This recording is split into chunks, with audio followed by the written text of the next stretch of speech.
เอาทักทายสบายดีทุกคนเปิดภาพมาอยู่ในรถนะพี่น้องนะ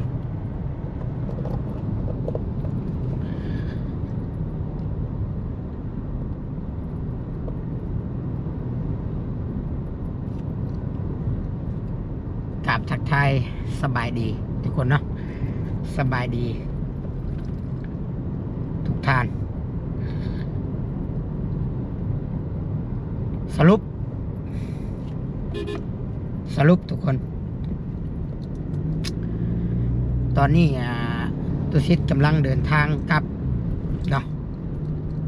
กำลังเดินทางกลับบ้านสรุปถือว่ายังบ่จบเรื่องนี้เนาะยังบ่จบย้อนหยังทุกคนเดี๋ยวสิมาอธิบายสู่ฟังเด้อเอาเป็นขั้นตอนไปเนาะ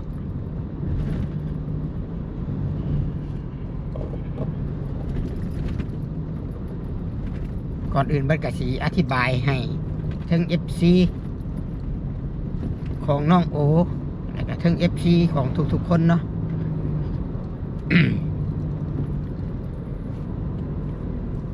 ก็ถือว่าทางบ่าวลาวเนาะบ่าวลาวนี่เราก็ปฏิเสธเนาะว่าเราบ่มีสิทธิ์ที่จะแก้คืนได้หรือว่าใส่ชื่อน้องชายของน้องโอทั้งสองได้เนาะเพราะว่าสิทธิ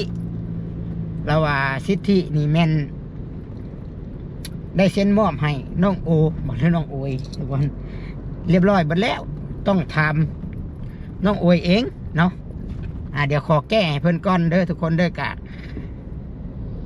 ชื่อผู้ครอบครองกรรมสิทธิ์นี่แม่นน้องโอยแต่เพียงผู้เดียวส่วนบ่าวลาวนี่ผู้เป็นผู้ที่พาไปซื้อพยานเนาะพยานแล้วก็ผู้เจ้าของถือเงินนั่นแหละผู้ถือเงินผู้รับเงินนำผู้ใหญ่เนาะที่ว่ามันบ่ลงรอยกันตอนนี้แหละที่ว่ามันผู้ใหญ่เพิ่นบ่ยอมมาแหละว่าฉันซะเนาะและตอนนี้บ่าวลาวว่าต้องไปถามโตผู้เกี่ยวทุกคนต้องไปถามเท่าโอยว่าเท่าโอยนี่สิยอมบ่เนาะสิยอมให้น้องทั้งสองน่ะใส่ชื่อน้ำบ่แต่ว่าตอนนี้ณปัจจุบันนี้แม่นมื้อนี้ก็ทั้งตู้ซิดแล้วก็ทีมงานนี่แล้วก็ทั้งในบ้านนี่นั่งอยู่นี่จนค่ำเลยทุกคนตอนนี้4 โมง4 โมงครึ่งเกือบ5 โมงเนาะจนค่ำกับน้องโอยบ่ยอมมาเนาะหรือว่ามีแต่เบาลาวว่า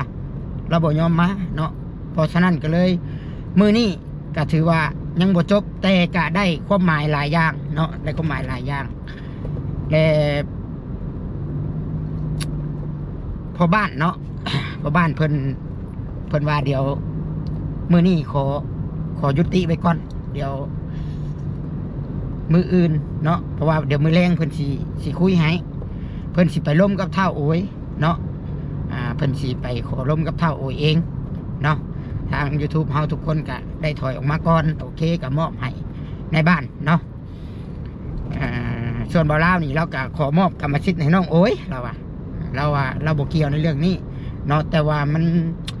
เดี๋ยวสิอธิบายเด้อพี่น้องอธิบายเว้าสู่กันพังด้วยความอยากให้มันจบแบบสวยงามด้วยความหักแพงกันเนาะด้วยแบบว่าบ่อยากให้มันยืดยาวไปกว่านี้ทุกคนเด้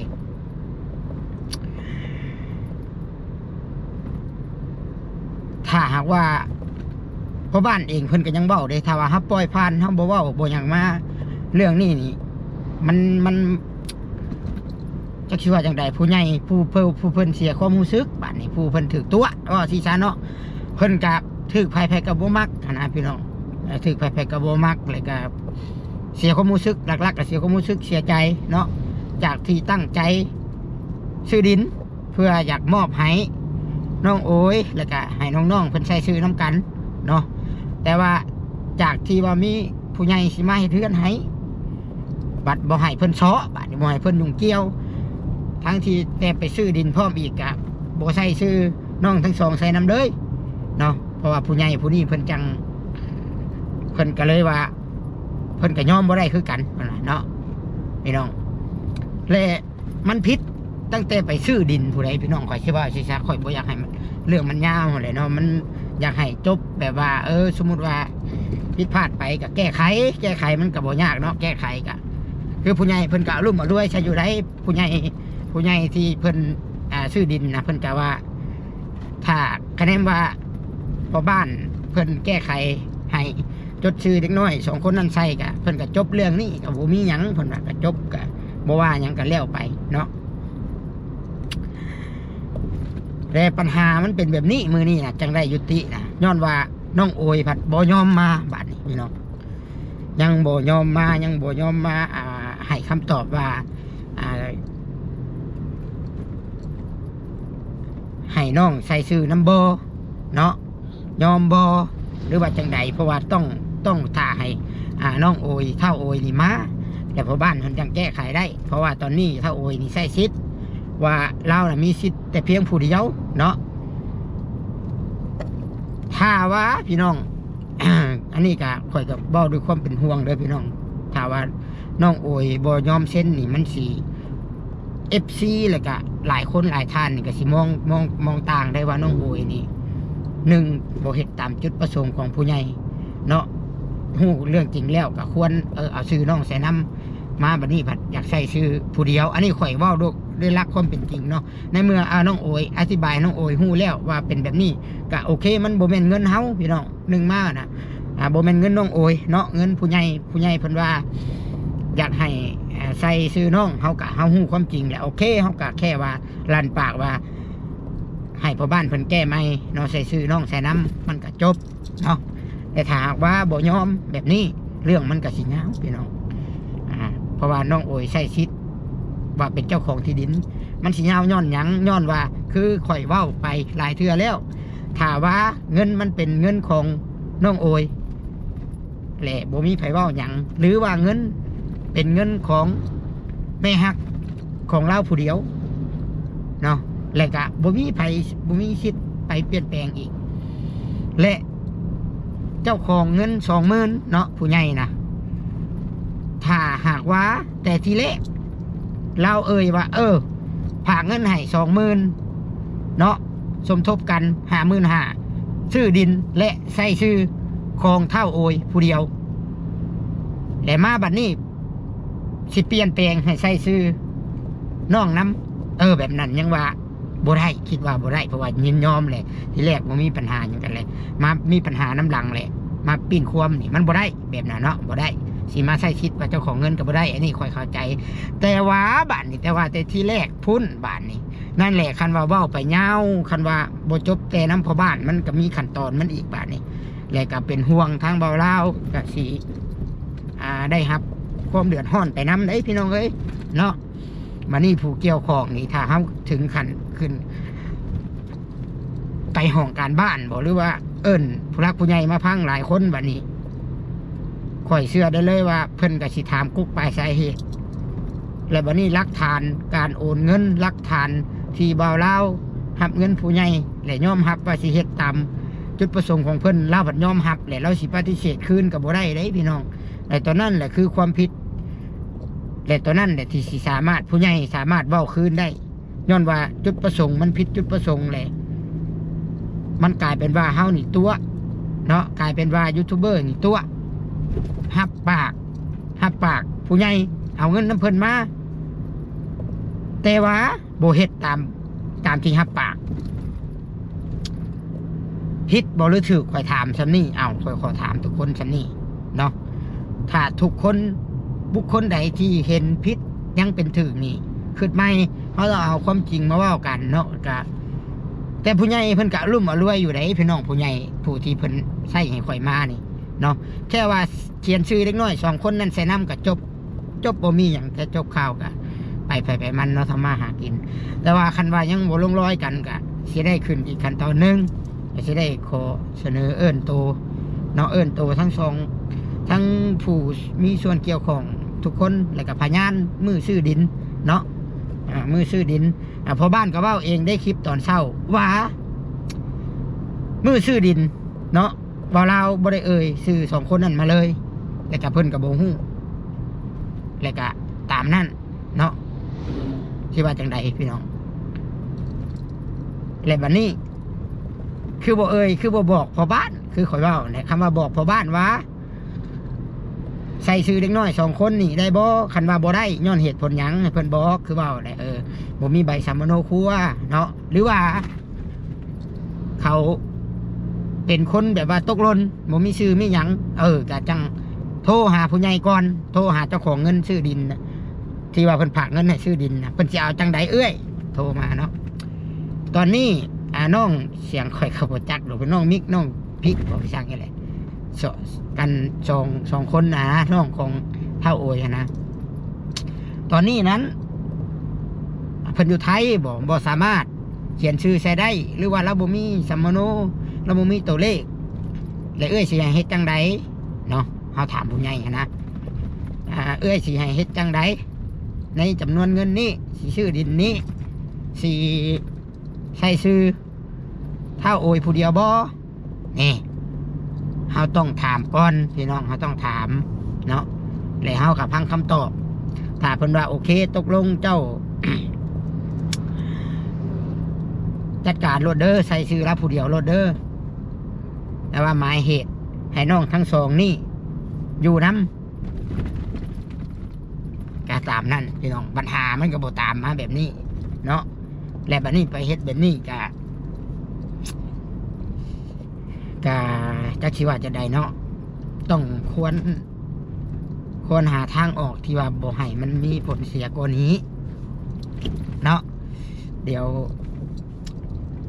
คือบ่าวลาวแหละกับย่าน FC เข้าใจเราผิดไปหลายกว่านี้ได้กับน้องโอยเนาะแค่เฮาจดชื่อใส่มันก็บ่ยากเด้พี่น้องแล้วบัดนี้ผู้ใหญ่ใจดีแม่ฮักน้องโอยก็ว่าให้เอาน้ำน้องโอยคือความหมายว่าให้น้องโอยผู้เดียวเป็นคนตอบแต่ว่าคือว่าแหละตอบกะเฮาก็สิได้เอาหลักฐานมายืนใช้กันเนาะถ้าว่าผู้ใหญ่ทางนี้บ่ยอมนะทางเขาบ่เวียงบ่ยอมก็เอาหลักฐานมายืนให้ในการที่ยูทูบเบอร์หักเงินและบ่เฮ็ดตามจุดประสงค์ตัวนี้แล้วสิได้ฮื้อคืนได้เนาะสุดท้ายแล้วก็มันก็ต้องเปลี่ยนแปลงได้พี่น้องและถ้าผู้ใหญ่เนาะผู้ตัดสินเห็นผิดเป็นถูกเป็นผิดนี่ข่อยว่า มันสิกลายเป็นบ่ดีได้เนาะแต่ข่อยคิดว่าผู้ใหญ่เนาะกฎหมายบ้านเมืองมีไว้เพื่อความถูกต้องเนาะให้เว้ากันถูกต้องให้จบด้วยความถูกต้องเนาะต่อให้มันก็สิบ่ถูกใจผู้ใดผู้หนึ่งก็ตามแต่มันถูกต้องนะพี่น้องเนาะก็สิซะและมีอันนี้ขอตอบคอมเมนต์เนาะว่า ที่เว้ามีคอมเมนต์มาเนาะมาคอมเมนต์หากันว่าให้แล้วเอาคืนพวกใจบาปให้ทุกคนตั้งสติเนาะให้มีสติแล้วก็ให้เข้าใจว่าแมนยูเนาะแมนยูว่าเพิ่นให้แต่ว่ามันบ่ถึกจุดประสงค์ของที่เพิ่นจังให้เด้ทุกคนเข้าใจบ่ให้เข้าใจแม้ทุกคนเขาจะเอาแต่ว่าใจตัวเองให้มันได้ใจตัวเองคือเจ้าของเงินเขาบ่ได้อยากให้เฮ็ดแบบนั้นเนาะแต่เขาเฮ็ดแบบนั้นแล้วเพิ่นสิเอาคืนนี่เพิ่นบ่ใจบาปดอกมันบาปคนใดที่ควรบาปหรือควรบาปมันสิคนคิดเอาเนาะเขาต้องแก้ไขให้มันถูกในเมื่อเขาเฮ็ดผิดพลาดไปเลยก็ต้องแก้ไขเนาะถ้าว่ายังฝืนมันก็สิผิดใหญ่ๆไปเรื่อยๆเนาะทุกคนคิดว่าจะได้เรื่องนี้คอมเมนต์มาหากันแน่พี่น้องเลยเนาะคันว่าในส่วนของน้องโอยคือว่าอะไรเนาะถามน้องถามว่าน้องบ่ฮู้ว่าผู้ใหญ่ให้ใส่ชื่อร่วมกันแต่ในเมื่อน้องฮู้แล้วเนาะก็ต้องทำความเข้าใจไหมแล้วก็ผู้ใดที่ห้ามบ่ให้เปลี่ยนแปลงหรือว่าจิตใจเราเองบ่อยากให้เปลี่ยนให้ใส่ชื่อน้องนำก็ ควรคิดใหม่เนาะเขาควรคิดใหม่ว่าโอเคมันเพิ่นเป็นของที่ว่าเขาซอยเพิ่นทานมาแหละมันบ่แม่นเงินเฮาและอีกอย่างจุดประสงค์ผู้ใหญ่เพิ่นก็อยากให้ใส่ซื้อน้องเฮานํและแต่ว่าผู้ที่พาไปซื้อผัดบ่เฮ็ดให้มันตกแตกจงแจ้งและเพิ่นฮู้ความจริงมาแบบนี้ก็เฮาก็ควรแก้ไขเนาะก็ควรแก้ไขให้มันถูกตามจุดประสงค์ของเพิ่นบอกแล้วมันก็ บ่มีอีกอย่างที่ว่าสิเกินเลยไปกว่านี้เนาะถ้าว่ายังบ่ล้มกันตกแตกก็สิได้ขึ้นไปอีกขั้นตอนหนึงวันนี้ก็สิได้เชิญคนที่เกี่ยวข้องมาเว้าจากันแล้วก็อธิบายได้บัดนี้อธิบายมาแต่ก็สิรับผิดชอบจังใดสำหรับคนที่ เฮ็ดผิดเนาะหรือว่าอันนั้นไปนะโอเคพี่น้องเดี๋ยวสิได้ขอตัวจบคลิปลงก่อนเด้อพี่น้องเด้อเนาะตอนนี้ก็ได้เดินทางมาหาห่านเอื้อยห่านสับกึมมาจากบ้านหนองบางแงโอ้เมื่อยหลายพี่น้องเมื่อยเจ็บหัวนั่งตากแดดนี่แหละเจ็บหัวเมื่อยเนาะก็เฮิงเติบถ่าเพิ่นบ่มาจากเทื่อก็เว้ากันหลังไม้ก็เว้าเฮิงเติบได้พี่น้องเว้ากันหลังไม้ก็อธิบาย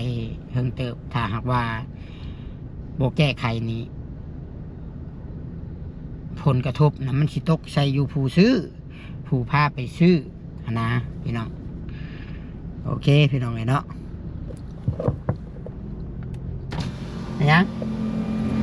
ได้นะถ่ายคลิปบ่ จะไปเบิ้งรถบ่ เอารถให้เบิ่งกี่นี่ปีที่3เขาอ่ะปีที่5ว่ะอู้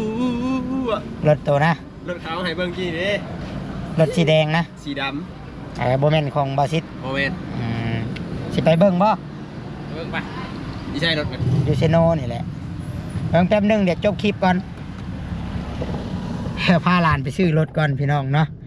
เวียกอะไรสาระปะหงสีมือนี่เพื่อความถูกต้องแต่ไม่ได้อยากผิดกับไผก็คอยว่าความจริงเนาะถ้าว่าบ่เล่าบ่อยากเสียหายอยากลายไปกว่านี้ก็มีแต่ว่าปรับความเข้าใจกับน้องโอ้ยแล้วก็เว้าถือกันแล้วก็เฮ็ดตามผู้ใหญ่เพิ่นบอกแค่เอาชื่อเข้าไปแล้วก็จบและถ้าว่าเงาไปนะสืบสาวเล่าเรื่องมากกับผลสุดท้ายกับสิตกน้ำผู้พาไปซื้อนอนเฮ็ดบ่ถือตามผู้ใหญ่เพิ่นแนะนำแน่เนาะสำนั่นได้พี่น้องเอ้ยเนาะสำนั่นอีหลีเรื่องราวสำนั่นอีหลีพังเบิ่งผู้ใหญ่บ้านเพิ่นโทรเพิ่นเว้าเพิ่นลมเพิ่นเคลียร์นี่ทางน้องโอยกับเบาลาวเพิ่นสิว่าจังใดคิดว่ามื้ออื่นน่ะสิได้คำตอบเนาะมื้อแรงให้เพิ่นลมให้เพิ่นอธิบายให้ฟังให้มันชัดแจ้ง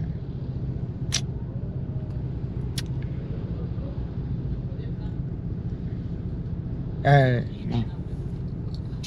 จักสิว่าจังใดพี่น้องเรื่องนี้โอเคพี่น้องเอ้ยเนาะเดี๋ยวสิประมาณนี้ก่อนเด้อขอ จบคลิปเนาะขอบใจFC ทุกคนทุกท่านที่คอยติดตามรับชมก็หวังว่าเรื่องนี้สิจบลงด้วยดีเนาะด้วยสันติวิธีด้วยความหักแพงกันเนาะให้มันถูกต้องทั้งสองฝ่ายพี่น้องเอ้ยสำหรับคลิปนี้จะได้กล่าวคำว่าสบายดีนะ